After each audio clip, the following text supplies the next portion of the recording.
Bonjour à tous et bienvenue sur Crypto Signal. Aujourd'hui, on va parler de régulation et on va parler d'inflation. Donc, on va vraiment aborder les deux grosses narrations des cryptos du moment. Je passe tout de suite en partage d'écran. J'en profite pour dire à ceux qui le souhaitent de ne pas hésiter à s'abonner, activer la cloche des notifications, venir nous rejoindre sur le Discord dont le lien est en description de la vidéo. Et puis, je lance un TikTok aussi. Je pense que je vais faire la première publication demain. Je suis en train de mettre en place le setup. Ça s'appellera Crypto Signal FR, hein, comme le Twitter, etc. Enfin, tous les liens hein, tout simplement de la chaîne. Donc surtout n'hésitez pas à aller voir demain éventuellement vous abonner sur la chaîne qui existe déjà, qui pour l'instant n'est pas encore mise en place complètement, mais qui a le mérite pour l'instant d'exister. Donc n'hésitez pas à aller voir ça et à suivre la première vidéo de demain en format assez court et en format téléphone. On est là sur le Bitcoin face au dollar et on est toujours, vous le voyez, coincé entre cette droite jaune et cette droite violette. J'en parle désormais depuis pas mal de temps, à savoir je pense au moins depuis là, donc quelques semaines dorénavant. Et pas de résolution pour le moment. Pour moi, la résolution sera potentiellement haussière. Si jamais elle est haussière et qu'on casse cette résistance violette, il apparaît qu'on sort d'un biseau en élargissement descendant. Je vous le fais à la serpe là, hein. Donc vous comprenez que c'est l'autre droite violette ici dont on parle. Pardon, excusez-moi, c'est la verte qui est là, voilà. Et casser ce biseau nous donnerait une target approximative autour de 26 000 $. Vous la voyez, elle est juste là. Comment on calcule? C'est tout simplement ici l'amplitude de la figure qui était ici, qu'on a reporté ici au point de cassure potentiel. Donc pour le moment on n'a pas cassé, donc on va pas vendre la peau de l'ours avant de l'avoir tué, mais on est dans une configuration graphique plutôt bonne. Je trouve que le momentum en weekly est vraiment plutôt bon, ça on en a déjà parlé il y a de ça plusieurs semaines également. Divergence haussière ici, un stochastique qui reste en haut, un MACD, vous le voyez, avec des mouvements de plus en plus prononcés. Semaine après semaine. En daily, on a ce point d'achat pour aujourd'hui qui n'est pas confirmé encore. On attendra la clôture hein, sur le Cypher.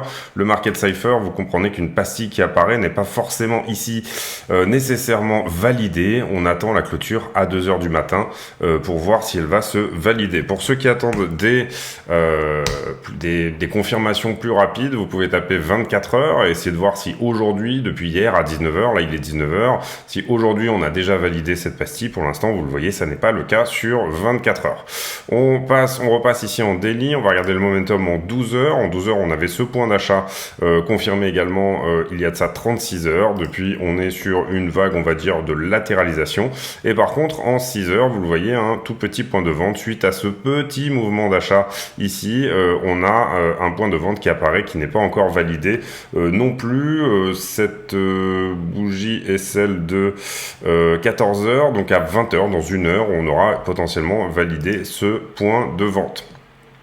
Contrairement aux 4 heures, où là, vous le voyez, on a par contre en 4 heures un signal comme quoi ce mouvement en 6 heures est déjà terminé. Vous le voyez ici, on avait ce premier mouvement qui s'est calmé, qui a perdu de son momentum, et là, on est en train de repartir sur un mouvement d'achat potentiel en 4 heures. Donc là, pour le coup, ça sera confirmé à 22 heures, c'est-à-dire qu'à 22 heures, vous aurez ce point d'achat éventuellement confirmé. Donc vous le voyez, des signaux qui sont contradictoires, mais pas tant que ça. Globalement, si on dézoome un peu l'histoire, etc., on a un alignement entre le weekly, le daily quasiment, et tout ça jusqu'au 6 heures, avec un 6 heures sur lequel on a une petite perte de momentum, mais qui est en train de se reprendre en 4 heures. Donc moi j'aime bien ces moments où tout est un petit peu aligné comme ça, où tous les momentum vont un petit peu dans le même sens. Ça pourrait vouloir dire qu'on va avoir une jolie semaine devant nous. Jolie semaine pourquoi? Jolie semaine pour plusieurs raisons. D'abord, il apparaît que sur le Dixie, donc le dollar, on a eu ici des gros mouvements correctifs ce vendredi dernier.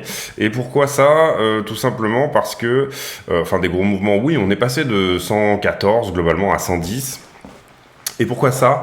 Tout simplement parce que certaines monnaies commencent à réellement se défendre, à savoir, vous savez que le Dixie est le dollar contre un panier de devises, donc ici vous le voyez, l'euro, le yen, le pound, la couronne suédoise, pardon, le franc suisse et le dollar canadien.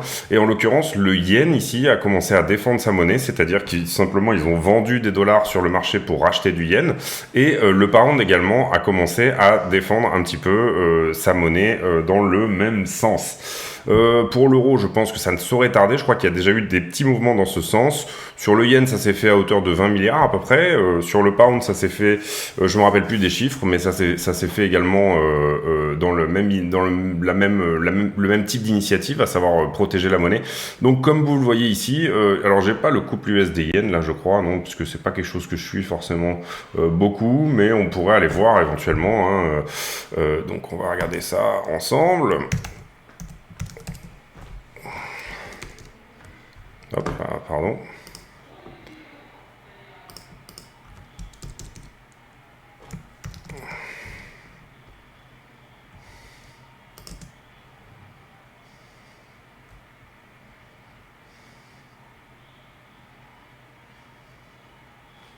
Sur FTX, pourquoi pas. Oui, et vous voyez là cet assez fort mouvement qui s'est fait donc vendredi avec 20 milliards à la vente. Il y avait déjà une première défense à 20 milliards ici. Et là, on a une deuxième ici. Donc, vous voyez clairement ici que cette espèce de dollar extrêmement fort dans un contexte de hausse de taux de la Fed, finalement, est en train un petit peu de... les monnaies prennent les devants, les gouvernements prennent les devants pour défendre leur propre monnaie face au dollar, étant donné qu'on est ici au bord d'une crise mondiale, c'est un fait, et on commence à avoir, et ça va me faire un enchaînement sur le fondamental, certaines personnes qui pensent que, bien entendu, alors c'est pas du tout ça la news que je voulais chercher, c'était plutôt celle-ci, voilà, qui pensent que ça y est, il est temps de commencer à baisser, à réduire le rythme de hausse des taux d'intérêt, c'est-à-dire éventuellement, comme on le pense nous, passer à 0,5 sur la prochaine, le prochain FOMC, donc le prochain meeting de la Fed nous donnerait une hausse à 50 points de base. Le marché ne pense pas du tout comme moi. Vous le voyez ici, on est plutôt sur 95% du marché qui pense que Powell, le 2 novembre, donc d'ici 8 jours à peu près, va augmenter de 0,75, à savoir 75 points de base. Je reviens sur cette news ici. Donc ça, c'est la la chairwoman, je sais pas si ça se dit comme ça, mais qui dit que ça y est, il est temps de commencer à calmer la hausse des taux. Donc c'est la Banque fédérale de Californie. On a eu aussi une autre, donc San Francisco, Mary Daly, et on a eu aussi un autre, alors je sais plus lequel c'est, qui a donné un petit peu un call un petit peu dans le même sens, à savoir, ça y est, on va pas pouvoir non plus prendre des 0,75 ad vitam aeternam, puisque ça fait souffrir les marchés américains, mais également les marchés mondiaux, et que peut-être que cette hausse des taux est en train de porter ses fruits, mais qu'elle portera ses fruits dans 6 mois, puisque tous les indicateurs que regarde la Fed sont des lagging indicators, ils ont beaucoup de lag, c'est-à-dire ils ont à peu près quelques mois de retard, on va dire, et les actions de la Fed elles-mêmes ont quelques mois de retard, c'est-à-dire qu'elles mettent quelques mois à avoir un vrai impact sur la demande principalement. Et les marchés, eux, par contre, réagissent très vite. Ils ont toujours 3 ou 4 mois d'avance. Donc, vous comprenez que là, c'est un petit peu le jeu du chat et de la souris entre qu'est-ce qui va deviner quand va se passer le pivot de la Fed en premier. Et en l'occurrence, ici, moi, j'en suis pas certain, évidemment, mais je joue ce scénario comme quoi la Fed va nous donner 50 points de base. Donc, je me place dans les 5% ici, c'est-à-dire une personne sur 20 qui estime que au prochain meeting le 2 novembre, la Fed, alors c'est ce que je pense que la Fed devrait faire, et c'est pas nécessairement ce qu'elle fera. On a ici également en novembre des élections midterm aux États-Unis, et l'inflation, bien entendu, est un sujet électoral très fort. Donc du coup, est-ce que vraiment ils vont pouvoir agir exactement comme ils veulent, ou est-ce que tout simplement ils vont devoir faire 0,75 et avoir à se justifier éventuellement. Je pense que les risques sont trop grands si on refait à nouveau 0,75. Les risques sont trop grands éventuellement pour le marché de nous taper un gros crash potentiel, encore que c'est déjà dans les prix, donc théoriquement ce crash entre guillemets a déjà eu lieu. On pourrait aussi imaginer que la Fed nous donne 0,75 cette fois-ci et que ça soit relativement neutre sur le prix, puisque comme je vous le dis, c'est déjà dans les prix. Le marché a déjà anticipé ces 0,75. Vous le voyez, 95% du marché qui pense que c'est le cas. Et éventuellement 0,50 pour le coup le 14 décembre, c'est-à-dire un mois et demi après. Qu'est-ce que pense le marché derrière? C'est que si jamais on nous donnait donc du 4%, c'est-à-dire 0,75 sur le 2 novembre, on aurait effectivement un 4,50, donc 50% du marché qui pense que cette hausse ne sera que de 0,50 la fois d'après. Donc voilà, à voir éventuellement, mais je trouve que cette narration de l'inflation, elle a beaucoup fait de mal. Elle a beaucoup fait de mal principalement aux actions stocks. Et d'ailleurs, on le voit dans les news en partie, avec des earnings qui sont plutôt bons, donc des résultats des sociétés qui ont été postés, en tout cas tous les premiers qu'on a eus, et qui... on sent que si vous voulez que c'est pas nécessairement la narration qui vraiment a relancé le marché vendredi, la semaine dernière, etc., qui a un petit peu donné et que c'est plutôt un éventuel pivot de la Fed, la narration potentielle qui a relancé les marchés. Maintenant, il y a un petit peu des earnings, il y a un petit peu de ce potentiel pivot. La semaine prochaine, on aura pas mal de earnings, on va en parler tout à l'heure. Et sur CoinDesk, pour moi, pas vraiment de news majeure.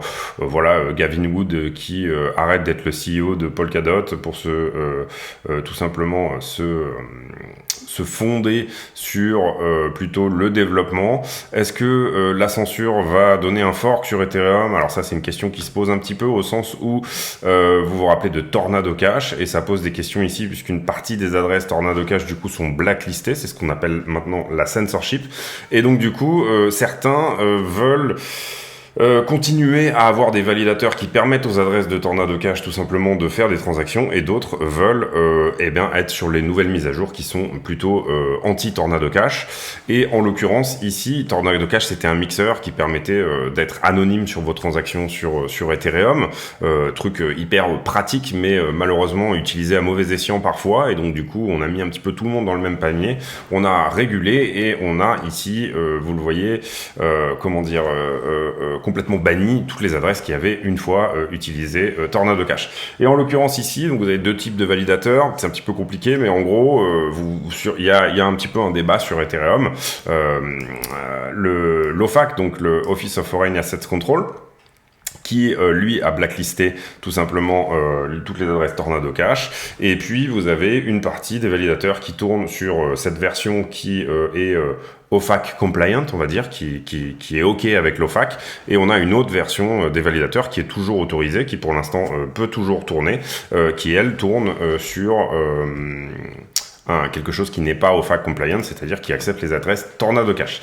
Donc ici, est-ce que Ethereum va devenir un fork en raison de la censure ou pas? Vous comprenez que ça me fait une superbe transition vers la narration qui est plutôt celle de la régulation et de la décentralisation plus ou moins dans son ensemble.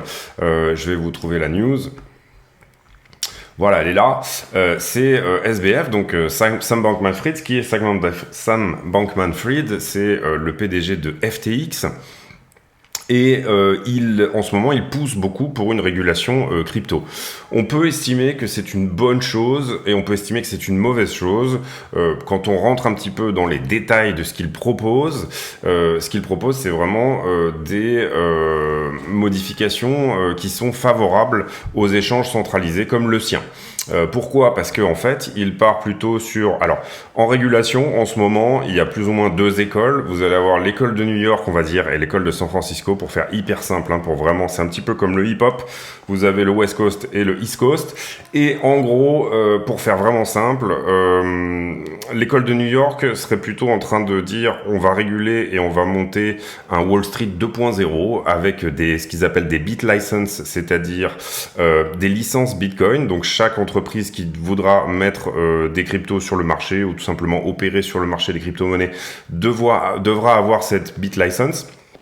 Et à l'inverse, l'école californienne, on va dire, va être beaucoup plus, et encore elle est pas vraiment, enfin quand je dis californienne, c'est vraiment, puisque, je pense que FTX est basé à Alameda, enfin je pense qu'ils sont à San Francisco, mais c'est pas la question, c'est parce qu'en fait dans l'état de New York, les bit licenses existent déjà, plus ou moins.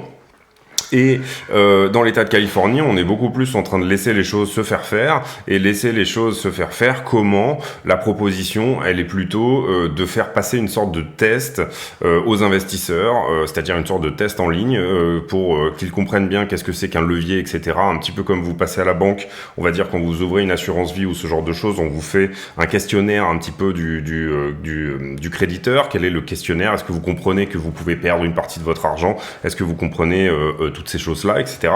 Et donc du coup, on serait plutôt sur ce type de régulation-là pour l'autre partie de la crypto qui veut réguler et qui est totalement anti-FTX et Bankman-Fried. Globalement, Bankman-Fried, donc SBF, il a complètement le pied dans le monde politique puisque d'une certaine manière, il a financé, je crois, une partie de la campagne de Biden. Il s'apprête là actuellement à éventuellement mettre potentiellement 1 milliard sur la réélection potentielle de Trump, je crois, si je veux pas dire de bêtises, il me semble que j'ai lu ça quelque part. Il va d'abord commencer par mettre 100 millions et puis petit à petit éventuellement. Donc c'est quelqu'un qui est très institutionnalisé, un petit peu comme Brian Armstrong, le PDG de Coinbase. Les deux fonctionnent ensemble, c'est un peu le même type de personnage. Et globalement, l'idée ici, ça serait tout simplement de fermer la DeFi. Et c'est le problème, vous le comprenez. Quand vous proposez une bit license, vous êtes obligé de contracter avec quelqu'un, avec une personnalité morale.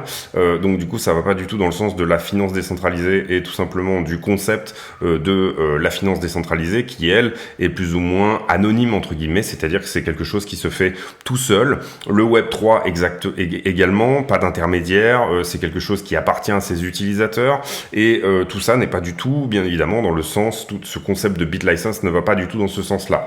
À l'inverse, cette idée de test, etc., et de proposer un test aux personnes, c'est-à-dire leur faire passer un test qui leur fait dire eh bien écoutez est-ce que vous comprenez que vous pouvez perdre tout votre argent, etc., eh bien c'est peut-être potentiellement une manière plus ouverte de laisser la chance à la finance décentralisée et à tout ce qui est Web3 également de s'épanouir, alors que là on essaye de plus ou moins tuer dans l'œuf cette histoire-là. Donc moi personnellement j'aimais pas mal FTX en tout cas au niveau de ses features, etc., et toutes ces choses là, mais en ce moment je suis en train de basculer sur d'autres exchanges pour faire mes trading, etc., ces choses là. Donc je suis en train de tester vraiment quel est potentiellement les autres exchanges que je peux bien aimer, parce que j'aime pas tous les derniers moves depuis que FTX tout simplement a fait. Alors j'ai un sacré bac de FTT aussi et que du coup je vais revendre certainement, mais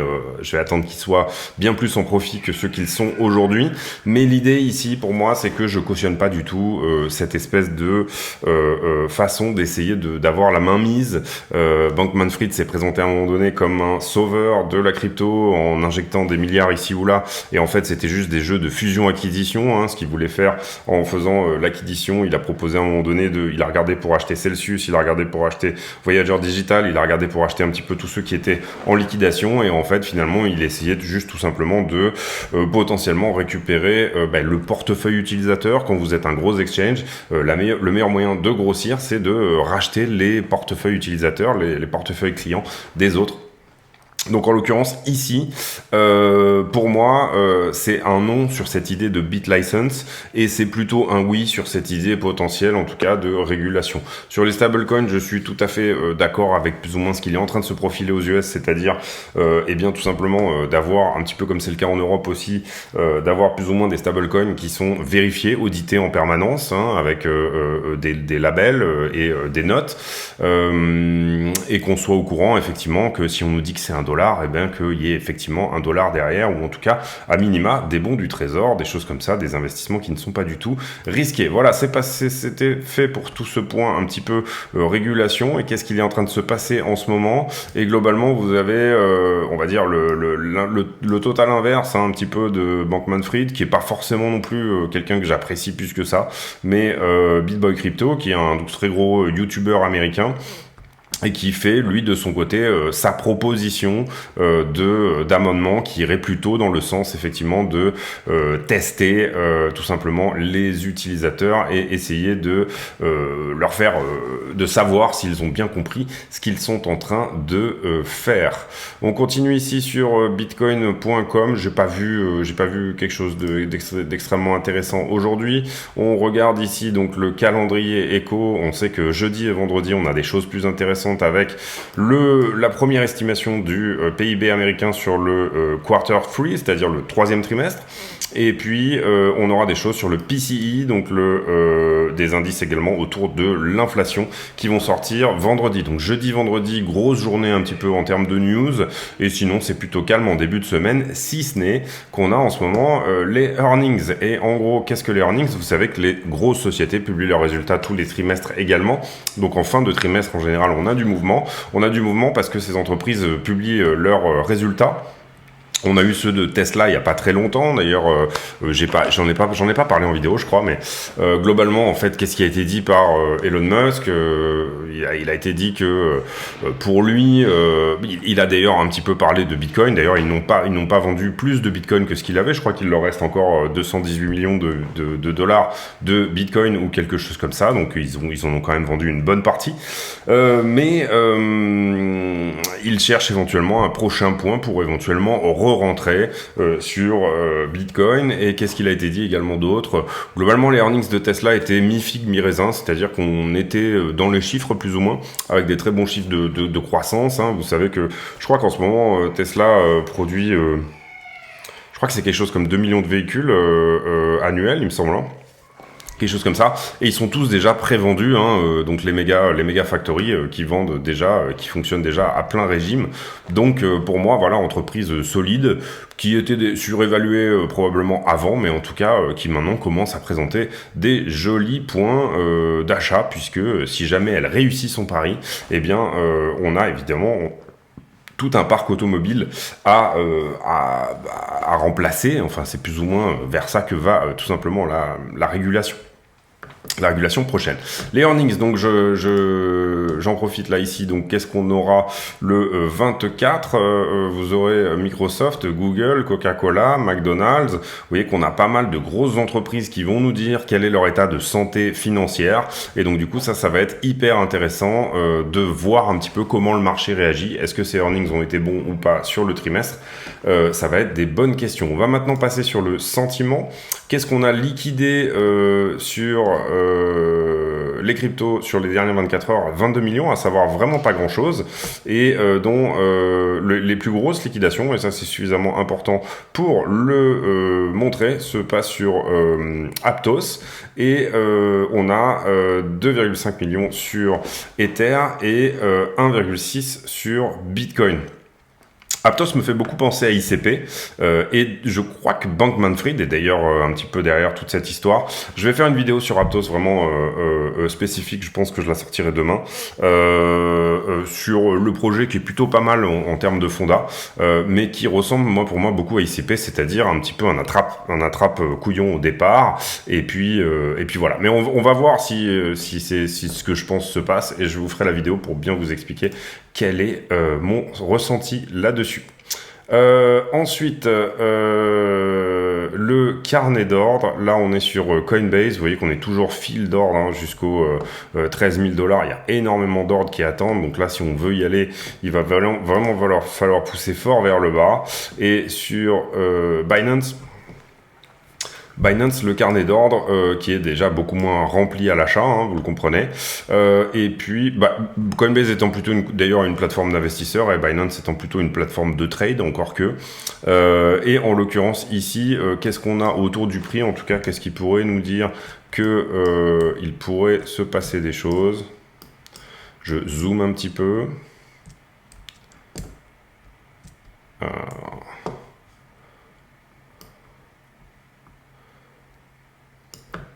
Globalement, on n'aura pas grand-chose avant les 19,3 pour nous stopper. 217 Bitcoin à 19 300 $. Et ici, 227 à 19,4 à la vente. Si jamais on va vers le haut, si jamais on va vers le bas, alors là pour le coup on a quasiment rien avant les 19 000 et encore en dessous 18,8 et 18,7. Les options, on est sur le 21, Bitcoin, un max pain price pour vendredi prochain à 19 000 $. Option de fin de mois, vous le voyez, le 28. Pourquoi j'ai mis le 28 ? Oui, c'est ça, vendredi 28, c'est ça, hein, on est d'accord, oui, 24, 23, oui, c'est ça. 28, option de fin de mois, donc il doit y avoir quand même un petit peu de thunes. À savoir une valeur marché sur put et calls de 500... Ah non, une quinzaine de millions, c'est pas incroyable. C'est pas incroyable, même pour une option de fin de mois, c'est pas incroyable. Et attendez, je regarde, oui, donc un max pain price qui sera à 19 000 $, et en termes de put call ratio, vous le voyez, 0,75, c'est-à-dire qu'on a plus de call que de put, donc on va dire que le système des options, et ça c'est une bonne manière de regarder les sentiments également, est plutôt quand même bullish, c'est-à-dire les options ont été prises plutôt vers le haut. Ensuite, Ethereum, on a un put call de 0,51 là, donc pour le coup c'est très bull. Et on a un max pain price à 1350, donc à peu près dans la zone actuelle. Maintenant, toujours sur les marchés en levier, qu'est-ce qu'on a fait depuis hier? Là on est sur Ether, je vais revenir sur Bitcoin.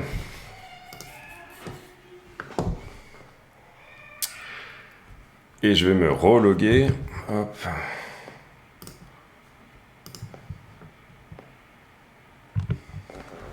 Donc, du coup, qu'est-ce qu'on a fait sur BTC? Eh bien, pour l'instant, on n'a touché aucun des deux gros points qu'on avait vus sur ces dernières heures. Alors, il y a autre chose, je vais juste me mettre ici bien en 5 minutes, voilà. Pourquoi on n'a que le 19 octobre? J'ai fait une vidéo hier, pourtant j'ai dû sauver. Peut-être qu'on n'avait pas mis de points hier à prendre, hein. Vous voyez qu'on a pas mal déleveragé ici au niveau Open Interest. On est revenu sur la base là, ici, hein, tout en bas. Donc ça c'est plutôt une bonne chose. Comment on s'est construit depuis, et la vidéo que j'ai dû faire c'est faite hier, donc 22, on devait être par ici. Ici on a eu plutôt du short sur le début, encore que l'open interest baisse, hein, donc c'est un mouvement qui n'est pas forcément incroyable. On va quand même mettre un petit point de short ici. Hop. Et ensuite on s'est construit un petit peu sur du long là, donc vous voyez que ce point a été pris par cette petite mèche là. On s'est reconstruit sur du short ici, enfin on a plus même libéré du longueur. On a eu un point de long, un nouveau point de long ici, celui qu'on est venu chercher encore une fois par cette mèche là.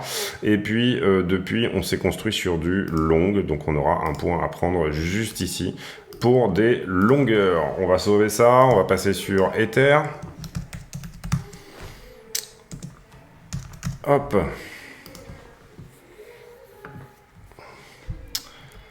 Alors, sur Ether, 21 octobre, je pense qu'il n'a pas sauvé, hein, du coup, ce que j'ai fait sur les... C'est pas grave. C'est pas grave. Ici, principalement du short. De toute façon, ça a été nettoyé. Ici, on est venu chercher ce point-là. Ici, on a eu du... longue sur ce point-là, mais ça a été nettoyé depuis. Ici, on a eu du short, ça a été nettoyé depuis. Qu'est-ce qu'on a eu en bas de ça? On a eu principalement du short, donc du coup, on est nettoyé également jusque là. Ici, à partir de là, on a du long, donc c'est nettoyé pour moi également. Ici, on a eu pas mal de short, ça a été nettoyé là. Ici, on a eu du... long à partir d'ici, donc ça a été nettoyé également. Ici du short, donc on va rajouter ce point là. Tac, à partir de là, ça relongue, mais ça a été pris. Et ici, ça short très légèrement, mais ce niveau-là a été pris. Ici, on relongue un petit peu. Excusez-moi, hein, du coup, c'est juste que les niveaux se sont effacés. Ici, on relongue un petit peu. Ça a été pris. Ici, on reshort. Ça a été pris. Ici, on relongue. Donc, on aura également un point de longue à prendre juste ici. Voilà, c'était laborieux, mais je sais pas, des fois il déconne un petit peu notre ami CoinAlyze, donc voilà. On va aller voir les poches de liquidité pour en avoir le cœur net. Hop, ici vous le voyez, on est sur Bitcoin et Ethereum en 1 minute. Grosse position en short ouverte ici, le 21 octobre, donc on a dû en parler hier dans la vidéo. Position à 285 millions de dollars et qui va peut-être potentiellement être nettoyée si c'est pas déjà fait. C'est-à-dire que si c'était une position en x50, vous le voyez, le levier x50 elle a déjà été nettoyée. Si c'était une position en x25, on pourrait monter au 19,5 pour venir la nettoyer. On a également un petit short qui s'est ouvert ici en face. Assez peu de longueur si ce n'est sur ce mouvement-là où on a eu quand même quelques longues. Donc pour le moment, pour moi, en termes de liquidité, en tout cas, ça reste haussier. Sur Ether, même chose, sauf que pour le coup, elle a été prise, la position là à 159 millions que vous voyez ici. Pour le coup, elle a été prise. Est-ce qu'on continue ici à nettoyer la densité ou est-ce qu'on vient chercher cette grosse position à 74 millions? Je pense que on a déjà pris si elle était en levier x100. Si elle était en levier x50, elle n'a pas encore été nettoyée. En levier x25 non plus. On peut considérer éventuellement que on va prendre le juste milieu ici, 1292. Donc si Ether doit corriger, il le fera jusqu'à 1292. Ether, à la différence de Bitcoin, a plus de longueur que de shorter, hein, si je me souviens bien. Voilà, sur Bitcoin, on avait plus de shorter que de longueur sur les 5 derniers jours, alors que sur Ether, c'est l'inverse. Les poches de liquidité sur Bitcoin. Ça, là, on est en 12 heures et vous voyez ici, on est venu prendre cette poche de liquidité jaune et j'en avais parlé dans la vidéo d'hier. Je disais que c'était vraiment un mouvement plus que probable, un petit retour aux 19 000 et là, on est en train plutôt de se diriger vers les 19,4 voire 19,5. Donc peut-être que demain, dans la journée, on pourrait prendre ces 1, 2, 3 poches de liquidité là, c'est-à-dire que demain, on pourrait se retrouver à 20 000 dollars. C'est une potentialité. On va regarder là 7 jours pour avoir un petit peu une vue un petit peu plus large, une vue essayer de dézoomer un petit peu et vous le voyez, on a quand même beaucoup plus de liquidité ici au-dessus de shorter à venir prendre jusqu'aux 20 000, hein, ça paraît assez évident, plus que ce qu'on peut avoir au 18,5. Et on a même plus de liquidités sur la semaine qui se sont posées en short au niveau des 20 000 que même au 17,3. C'est-à-dire que tout cumulé, on a vraiment plus de choses à venir prendre aux 20 500, 20 200 dollars, quelque chose comme ça. Il y a déjà pas mal à prendre. Si le prix continue à zoner un peu dans le coin, eh ben, on pourrait peut-être avoir ici un mouvement plus important puisque plus de liquidités qui petit à petit s'accumulent. Les gens sont très short en ce moment. Là, je vous mets la map sur un mois, c'est ça? Oui, un mois. Ah, désolé. La map sur un mois pour encore dézoomer encore un petit peu cette histoire. Et là, vous le voyez, en l'occurrence, il y a du monde au 21 jusqu'au 21,5. Et pas mal de monde au 17,2 et pas mal de monde également au 15,4. Et vous voyez qu'on est un petit peu au milieu des deux avec quand même un peu plus de densité dans cette zone ici à venir prendre tout de suite là autour du prix. 18,5, vous voyez que c'est sporadique ce qu'on peut avoir. Donc moi, en fonction des liquidités, et pour le moment je trouve que le trading de liquidité fonctionne pas mal en ce moment, eh bien j'aurais tendance à dire que on est haussier sur Bitcoin à minima jusqu'à 20 000 dollars. Et comme vous le savez, moi je m'attends peut-être potentiellement plutôt à une regular flat, c'est-à-dire quelque chose qui vient nous faire très exactement ce que beaucoup appellent un range ici, c'est-à-dire revenir jouer avec la borne ici des 25 000, revenir rechercher toute la liquidité qui se trouve là-dessus. Mais déjà dans un premier temps, on va taper ce niveau-là, c'est-à-dire les 22,8. Pour moi, voilà, c'est qu'une histoire de temps. Voilà, je peux me tromper bien évidemment et si c'est le cas, eh bien c'est pour ça qu'il y a du risk management à appliquer, c'est-à-dire ne pas mettre tous ses œufs dans le même panier, jouer que 2% éventuellement de votre capital entre votre point d'entrée et votre stop loss de votre capital de trading sur des trades, etc. J'ai fait des tutos là-dessus. J'ai fait pas mal de choses qui expliquent la répartition de portefeuille, toutes ces choses-là. Donc n'hésitez pas à aller taper là-dedans parce que c'est du contenu vraiment qui peut être assez intéressant si vous souhaitez vous former. Tous les tutos de la chaîne sont totalement gratuits. Tout est totalement gratuit sur la chaîne.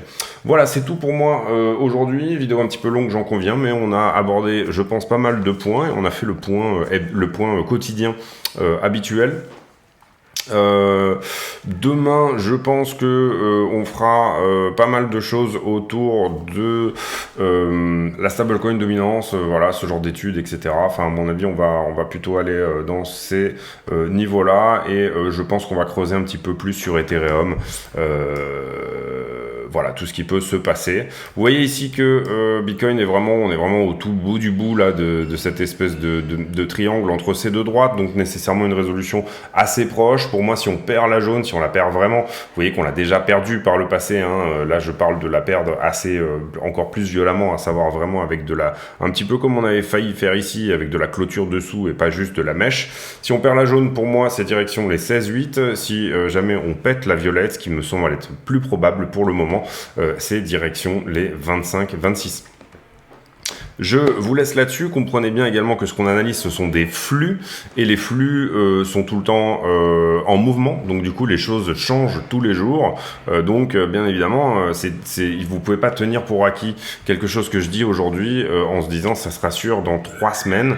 Tout ça est fonction, bien entendu, de tout ce qu'on voit en termes de flux et en termes de sentiments sur le marché. N'oubliez pas de, bien évidemment, toujours aller voir les trois, c'est-à-dire le fondamental, la macro, qu'est-ce qui se passe au niveau du fondat, la technique, bien évidemment, et pour moi, ça correspond à quasiment 65%, les 2/3 de l'analyse se font sur la partie technique, la partie graphique, la partie chartiste, et les indicateurs, le momentum et toutes ces choses-là. Et puis, bien évidemment, le sentiment et les liquidités qui sont, en général, doivent vous amener vers